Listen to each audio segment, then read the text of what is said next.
la commission des jeunes, hein? Nous sommes dans la commission des jeunes. Rendre plus conviviale la coexistence des jeunes et adultes.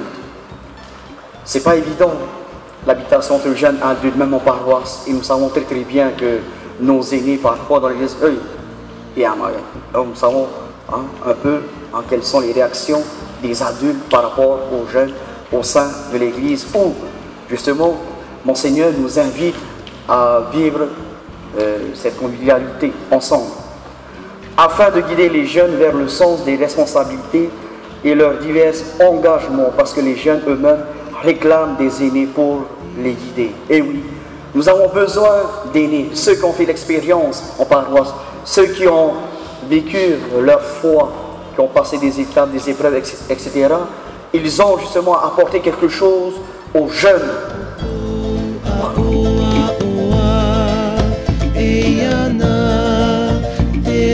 Premièrement, promouvoir la création de groupes d'accueil pour la formation des jeunes.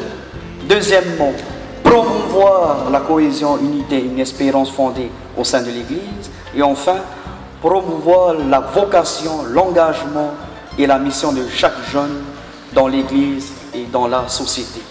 Donc, telle était la devise de cette commission. Donc, c'est à savoir qu'il y a des mouvements qui existent déjà dans l'Église, mais que peut-être les parents ou les jeunes ne connaissent pas réellement. L'autisme, le MEJ, le FSCF, ils sont toujours fonctionnels.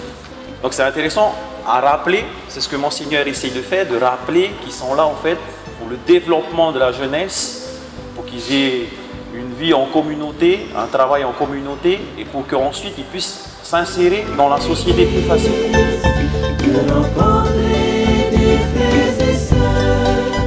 C'est maintenant qu'il faut, même si vous êtes adulte, papa, maman, grand-mère, grand-père, il faut essayer de voir, vous avez vos jeunes, vous avez vos enfants. Si vous voulez qu'ils grandissent dans nos paroisses, dans notre église catholique, il faut qu'on essaye de trouver ensemble quels moyens pour les garder à l'intérieur. Père, maman ne peut pas faire tout seul parce que c'est vous qui les voyez vivre à la maison. C'est vous qui les voyez vivre dans les quartiers.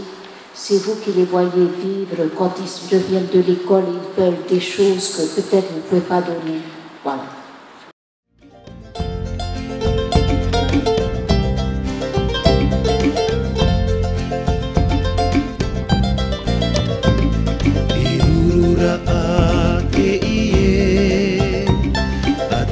Je crois peut-être de 89 à 2014, on va dire que nos jeunes d'aujourd'hui, modernes, ont une autre manière aussi de voir nous en tant que parents, père, mère. N'est-ce pas? Je crois que oui, le dialogue n'est pas encore, on va dire,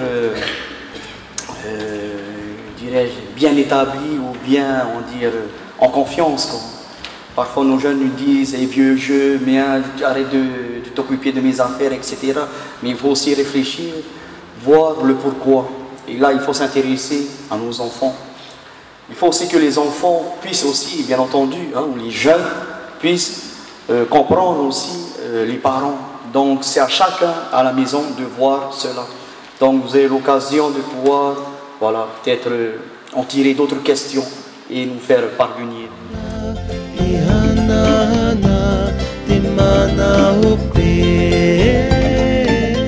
Monseigneur disait, ce synode nous fait avancer vers un nouveau style de vie dans l'Église. Un nouveau style de vie dans l'Église. Et même un nouveau style d'Église.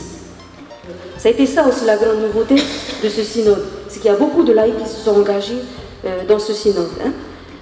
Et on a abouti à une situation où les baptisés, il disait au revoir Monseigneur, on aboutit à une situation où les baptisés considèrent l'Église comme une réalité qui leur est extérieure. On a toujours l'impression que l'Église, c'est quelque chose qui m'est extérieur pour les jeunes. Je ne suis pas dans l'Église, je suis à côté de l'Église. Or, l'Église, c'est lui.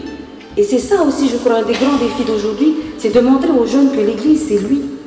Ce n'est pas simplement ce bâtiment ou ce groupe de jeunes, mais qui, lui, il est cette Église. Pas l'Église de demain, l'Église d'aujourd'hui. Le témoignage des individus est important, mais celui des groupes est peut-être plus important encore. Donc l'importance de ces fameux groupes de jeunes qu'il y a dans nos paroisses. Comment je fais pour garder mes jeunes et pour en ramener au moins 1 ou 2, ou si c'est pas plus, chaque année. Depuis 89, 2003, on n'a toujours pas réussi à faire, diocésanement je parle, hein, quelque chose pour suivre les jeunes après la confirmation. Qu'est-ce qu'il faut? Si un groupe de jeunes fonctionne bien, entre guillemets, hein, en général, quand ils sortent de la confirmation, ils s'engagent. Hein. Qu'est-ce qu'on fait de ces jeunes? Pourquoi c'est toujours le même schéma classique?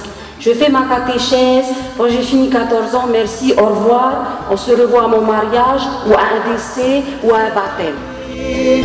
Tout honneur, toute gloire. Et donc les jeunes et le numérique. Voilà, ça c'est vraiment une spécificité, on n'aurait pas eu ça en 89, mais aujourd'hui, on ne peut pas passer.